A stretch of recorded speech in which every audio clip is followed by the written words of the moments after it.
Hello, ഇന്ന് chicken സ്റ്റേക്കിൻ്റെ റെസിപ്പിയാണ്.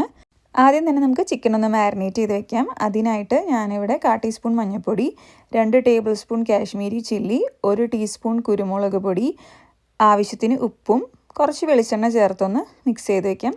വെളിച്ചെണ്ണ ചേർക്കുന്നത് എന്താണെന്ന് വെച്ച് കഴിഞ്ഞാൽ നമ്മൾ എയർ ഫ്രൈ ചെയ്തിട്ടാണ് ചിക്കൻ എടുക്കുന്നത്. ചിക്കൻ അപ്പോൾ ഒട്ടും ഡ്രൈ ആയി പോവില്ല.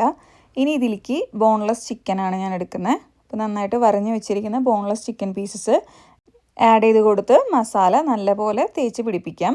മസാലയൊക്കെ തേച്ച് പിടിപ്പിച്ചതിന് ശേഷം നമുക്കിതൊരു അരമണിക്കൂർ മാറ്റി വയ്ക്കാം. മസാലയൊക്കെ ചിക്കനിലേക്ക് നന്നായിട്ട് പിടിക്കണം. അരമണിക്കൂറിന് ശേഷം നമുക്കൊരു ബേക്കിംഗ് ട്രേയിൽ അലുമിനിയം ഫോയിൽ വെച്ചിട്ട് അതിൻ്റെ മുകളിലേക്ക് മാരിനേറ്റ് ചെയ്ത് വെച്ചിരിക്കുന്ന ചിക്കൻ എല്ലാം എടുത്ത് വെച്ച് എയർ ഫ്രൈ ചെയ്തെടുക്കാം. ഇനിയിപ്പോൾ നിങ്ങളുടെ കയ്യിൽ എയർ ഫ്രയറോ അവനോ ഒന്നും ഇല്ലെങ്കിൽ പാൻ ഫ്രൈ ചെയ്ത് എടുത്താൽ മതി. ഇപ്പോൾ ഞാൻ എൻ്റെ അവനിലോട്ട് ചിക്കൻ വെച്ചിട്ടുണ്ട്. ഇനി ഇതിന് എയർ ഫ്രൈ എന്നുള്ള ഓപ്ഷൻ സെറ്റ് ചെയ്ത് 175 ഡിഗ്രി സെൽഷ്യസിൽ 15 മിനിറ്റ് നമുക്കൊരു സൈഡ് ആദ്യം ഒന്ന് കുക്ക് ചെയ്തെടുക്കാം. നിങ്ങൾ ഉപയോഗിക്കുന്ന എയർ ഫ്രയറിൻ്റെ അവൻ്റെയൊക്കെ സൈസിനനുസരിച്ച് ചിലപ്പോൾ ഈ കുക്കിംഗ് ടൈമിൽ അങ്ങോട്ടും ഇങ്ങോട്ടൊക്കെ കുറച്ച് വേരിയേഷൻസ് ഉണ്ടാവാം.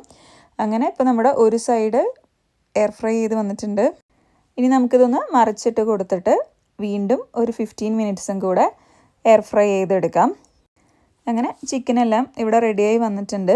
ഞാനെപ്പോഴും മീറ്റ് അവനിൽ കുക്ക് ചെയ്ത് കഴിഞ്ഞ് കഴിയുമ്പോൾ ഒരു എക്സ്ട്രാ സേഫ്റ്റിക്ക് വേണ്ടി അതിൻ്റെ ഇൻറ്റേർണൽ ടെമ്പറേച്ചർ നോക്കാറുണ്ട്.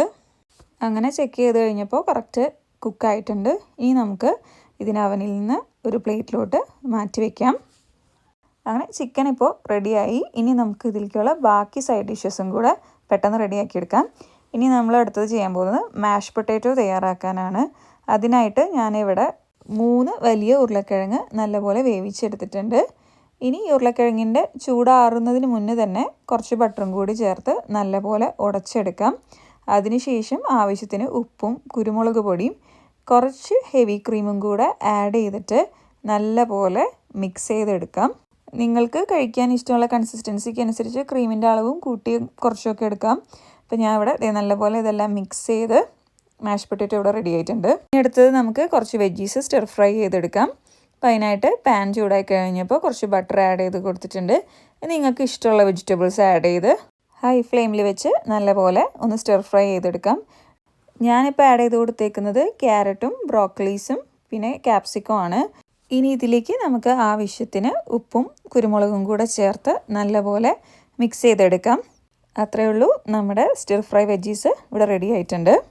ഇനി ഇതിലേക്കുള്ളൊരു സോസും കൂടെ തയ്യാറാക്കിയെടുക്കണം. അതിന് ഞാനിവിടെ ഒരു പാൻ വെച്ച് കുറച്ച് ബട്ടർ ആഡ് ചെയ്ത് കൊടുത്തിട്ടുണ്ട്. ഇനി ഇതിലേക്ക് നമുക്ക് ചെറുതായിട്ട് അരിഞ്ഞ വെളുത്തുള്ളി ഒന്ന് ചേർത്ത് ഒന്ന് പയ്യൊന്ന് വഴറ്റിയെടുക്കാം. അതിനുശേഷം ഹെവി ക്രീം ആഡ് ചെയ്ത് കൊടുത്ത് നല്ലപോലെ ഒന്ന് കുറുക്കിയെടുക്കണം. അതിനായിട്ട് നമുക്ക് സ്റ്റൗ ലോ ഫ്ലെയിമിൽ വെച്ച് നല്ലപോലെ ഇത് കുറുക്കിയെടുക്കാം. കുറുകി വന്നു കഴിയുമ്പോൾ ഇതിലേക്ക് ആവശ്യത്തിന് ഉപ്പും കുരുമുളക് പൊടിയും ചേർത്ത് നല്ലപോലെ ഒന്ന് മിക്സ് ചെയ്തെടുക്കാം. അങ്ങനെ ക്രീം ഇവിടെ കുറുകി റെഡിയായി വന്നു കഴിയുമ്പോൾ ഞാൻ ഇതിലേക്ക് ആഡ് ചെയ്ത് കൊടുക്കുന്നത് പെസ്റ്റോ ആണ്. നിങ്ങൾക്ക് ഏതാണോ ഇഷ്ടം ആ സോസ് നിങ്ങൾക്ക് തയ്യാറാക്കാം. എല്ലാവർക്കും പെസ്റ്റോ ഇഷ്ടപ്പെടണമെന്നില്ല. അതിന് ബേസിലിൻ്റെയൊക്കെ ഒരു ചുക മുന്നോട്ട് നിൽക്കണോണ്ട് എല്ലാവർക്കും ഇഷ്ടപ്പെടണമെന്നില്ല. പക്ഷേ ഞാൻ പെസ്റ്റോ വെച്ചിട്ടാണ് സോസ് ഉണ്ടാക്കുന്നത്. അങ്ങനെ നമ്മുടെ സോസും ഇവിടെ റെഡി ആയിട്ടുണ്ട്. ഇനി നമ്മൾ റെഡിയാക്കി വെച്ചിരിക്കുന്ന എല്ലാം വെച്ച് നമുക്ക് നമ്മുടെ പ്ലേറ്റ് ഒന്ന് സെറ്റാക്കി എടുക്കാം. അങ്ങനെ ഞാൻ ഒരു പ്ലേറ്റിലേക്ക് നമ്മുടെ ചിക്കൻ സ്റ്റേക്ക് ഒന്ന് കട്ട് ചെയ്ത് വെച്ചിട്ടുണ്ട്.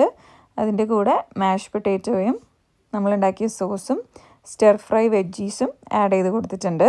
ഫുഡ് ഉണ്ടാക്കുന്ന പോലെ തന്നെ അത് നല്ലപോലെ പ്രസൻറ്റ് ചെയ്യുമ്പോഴും എനിക്കൊരു ഭയങ്കര ഹാപ്പിനെസ് കിട്ടാറുണ്ട്. അപ്പോൾ ചിക്കൻ സ്റ്റേക്ക് നിങ്ങൾ ഇതുപോലെ ഉണ്ടാക്കി നോക്കിയിട്ടില്ലെങ്കിൽ ഒരു വട്ടമെങ്കിലും ഇതുപോലെ ഉണ്ടാക്കി നോക്കണം. ഇടയ്ക്ക് നമ്മുടെ നാടൻ ഭക്ഷണ രീതിയിൽ നിന്നൊന്ന് മാറി ഇടയ്ക്കൊരു ബ്രേക്ക് വേണമെന്ന് തോന്നിയാൽ ട്രൈ ചെയ്യാവുന്ന ഒരു മസ്റ്റ് ഐറ്റമാണ്. അപ്പോൾ അത്രയേ ഉള്ളൂ. Thanks for watching.